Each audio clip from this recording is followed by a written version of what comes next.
Olá, irmãos, queridos irmãos e irmãs da Segunda Igreja Batista em Sete Lagoas, meu amigo pastor Daniel, toda essa turma boa, a gente tem andado em Sete Lagoas, é um prazer poder estar fazendo esse vídeo, gravando esse vídeo para os irmãos, para a gente falar de um tema tão importante, tão especial, que é a palavra de Deus, e especialmente o livro de Apocalipse, e aqui em mais foco, as sete igrejas da Ásia. E com mais foco ainda, nós vamos falar apenas de uma agora nesse vídeo, que é a igreja de Éfeso, a igreja que estava em Éfeso. O texto é escrito na Bíblia, Apocalipse capítulo 2, dos versos 1 até os versos 7. Verso 4, contra ti, porém, tem isto, você abandonou o seu primeiro amor. Essa igreja apaixonada por Cristo, amante, apaixonada, querida, aguardando o seu noivo, mas um dia essa igreja perdeu o primeiro amor. Veja, ela era uma igreja muito preciosa, ela cuidava do púlpito dela, só pregava quem ela conhecia, ela tinha zelo por essas coisas, ela não acreditava que aqueles que se diziam apóstolos pudessem pregar em seu púlpito, era uma igreja zelosa. Mas no momento da história, essa igreja perdeu o primeiro amor. E a igreja que deixa o primeiro amor, eu venho colocando aqui que essa igreja, a causa do declínio de Éfeso foi o gotejamento. Seu amor devotado a Cristo estava se esfriando. Seu ministério fizera-se mecânico e o relacionamento rotineiro. A liturgia do culto agora era ortodoxa e tradicional. A presença de Deus não mais estava sendo manifestada naqueles cultos, nos encontros daqueles discípulos. Eles ainda iam à igreja, ainda serviam como igreja. A sua fé ainda era verdadeira ao seu Senhor, mas seus corações não iam além disso. Eles iam à igreja porque tinham uma fé verdadeira, eles iam aos cultos, abriam a igreja, faziam os cultos, mas eles tinham muitas atividades. Eles eram ativistas, eles faziam tudo por Cristo, mas eles tinham pouca intimidade com o Senhor. Eles tinham muitas atividades, mas eles tinham pouca intimidade com o Senhor. Eram ativistas na igreja, eles gostavam de horas de ensaio. Eles gastavam, na verdade, horas ensaiando seus coros, seus teatros, suas danças, mas sem intimidade com o Salvador. A igreja de Éfeso, ela tinha, as suas cabeças estavam cheias, os seus pés estavam ocupados, mas os seus corações estavam vazios. Este esfriamento sempre ocorre em momentos extraordinários e aponta para um afastamento gradual. É um gotejamento. Hoje deixou de beijar, amanhã deixa de abraçar, depois deixa de dizer que eu te amo. O que fez com que aquele amor fosse deixado de existir? Isso significa que eles estavam deixando algo para trás. Essa separação não acontece, aqui eu digo no livro, da noite para o dia. Não. Essa separação acontece em algum lugar na jornada. Isso começou a acontecer. A igreja em Éfeso, com o passar dos anos, ela deixou o primeiro amor, afastou-se de Cristo. Agora imagine se entre marido e mulher, né? Nós aqui casados, se a gente declarasse para a esposa, se eu chegasse para a Fernanda, minha esposa, dissesse: eu não amo mais você, mas nada vai mudar. Nós vamos continuar aqui dentro de casa, eu vou continuar ajudando na educação das nossas filhas, dormindo com você, apenas não amo mais você. Está bem assim? Certamente Fernanda não aceitaria isto. Certamente você não aceitaria isso do seu esposo, da sua esposa. De maneira nenhuma. Isso seria aceitável entre nós. Mas imagine, você ficaria arrasada se ouvisse isso do seu marido, do seu esposo. Mas então, o que acontece? Agora, nós estamos dizendo isso ao Senhor. Como somos igreja, muitas vezes, irmãos, envolvidos nos nossos cultos, se de repente a igreja chegasse a Jesus e dissesse: Jesus, eu não te amo mais, como eu amava antes. O meu primeiro amor, a minha paixão que eu tinha pelo Senhor, eu não amo mais. Ah, meus irmãos. E aqui eu coloquei, mas você pode responder ao Senhor: eu continuarei indo à igreja, vou continuar fazendo os meus trabalhos, devolvendo o meu dízimo, cantando. Estou indo à igreja, mas eu não tenho mais amor pelo Senhor.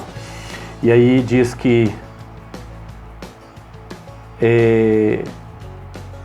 Você acha que isso estaria bom para Jesus? Que ele queria um relacionamento apenas uma representação? Eu vou à igreja, digo que amo ao Senhor, mas não amo, servindo de maneira fria, aleatória? Certamente não. Ele quer um relacionamento, não uma representação. Sua advertência é séria. Ele diz: deixaste o teu primeiro amor. Isto é muito grave, porque essa igreja estava abandonando o primeiro amor. Mas eu quero chamar a atenção dos irmãos para os versículos 5 e 6 do texto em apreço. Porque nas Apocalipse 2, versículos 5 e 6, Jesus apresenta a restauração da igreja. Cristo, como um gracioso e amoroso noivo, ele não deseja ficar distante de nós.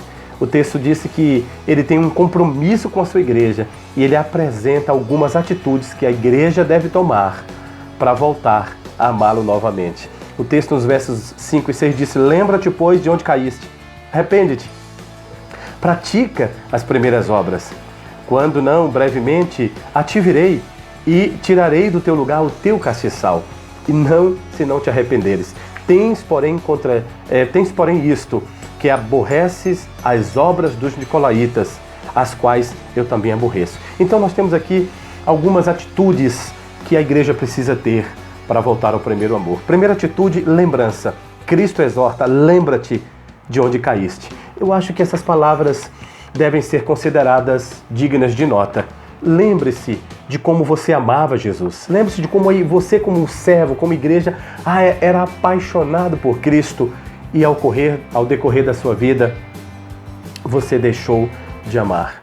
Então, eu coloquei uma experiência pessoal. Eu me lembro que quando eu era adolescente, eu ganhei um Novo Testamento, daqueles dos Gideões, e eu li apaixonado, e eu escrevia, eu grifava nele. Que paixão pela palavra, irmãos, que amor.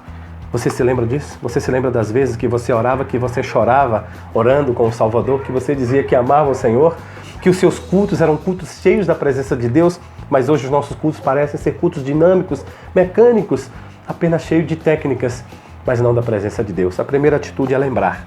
Lembrar de quem você era, lembrar de como você amava e você era apaixonado pelo Senhor. Lembre da alegria que Cristo lhe proporcionava.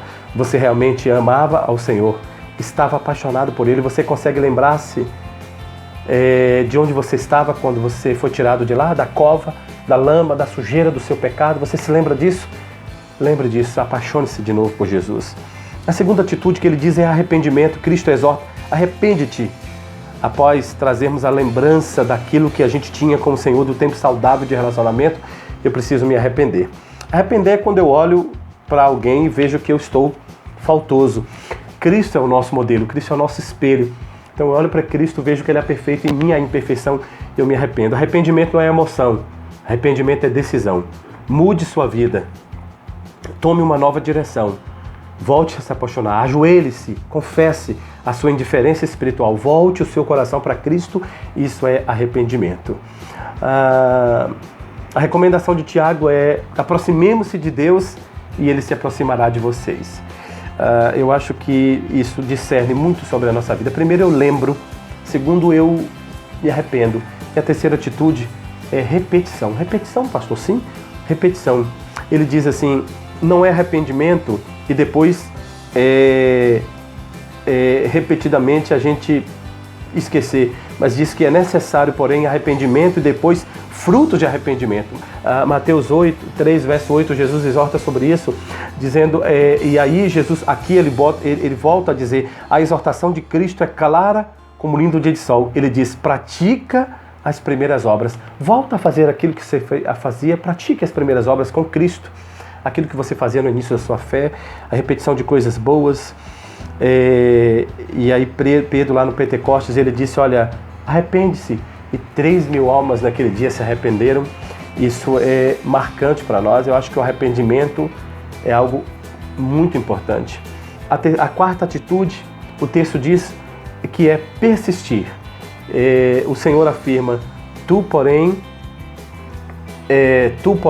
tens porém isto, que aborreces as obras dos nicolaítas, as quais também eu aborreço. E aí o Senhor fala para a igreja dizendo: olha, eu preciso que você se lembre preciso que você se arrependa, eu quero que você repita, volte a fazer o que você fazia, mas eu quero que você também persista. Mantenha as coisas firmes, você não aborrece as coisas dos nicolaítas, que era um grupo complicado teologicamente, que ensinavam mentira. Vocês são contra eles, ok? Persistam nisso, persistam nesses valores. Eu acho que, irmãos, a gente precisa pensar ser a igreja verdadeira. Talvez muitos de nós somos igrejas crentes de Éfeso. Nós fazemos tanta coisa na igreja, nós cantamos, louvamos, temos nossos coros, damos ofertas, devolvemos nossos dízimos, pregamos, oramos, mas às vezes nós precisamos nos arrepender, se lembrar, porque às vezes o primeiro amor é importante para a nossa vida. Eu acho que esse é um grande discernimento. Que você seja edificado com essa palavra. Muito obrigado pelo tempo. Que Deus abençoe a sua vida e sua família. Pastor Daniel, muito obrigado pela oportunidade de poder falar. Que Deus abençoe vocês. Grandemente abençoe a sua vida e a sua família. Que o verdadeiro amor, a paixão, volte a brilhar no coração de cada irmão, de cada irmã dessa preciosa Igreja Batista, segunda Igreja Batista em Sete Lagoas. Deus abençoe vocês.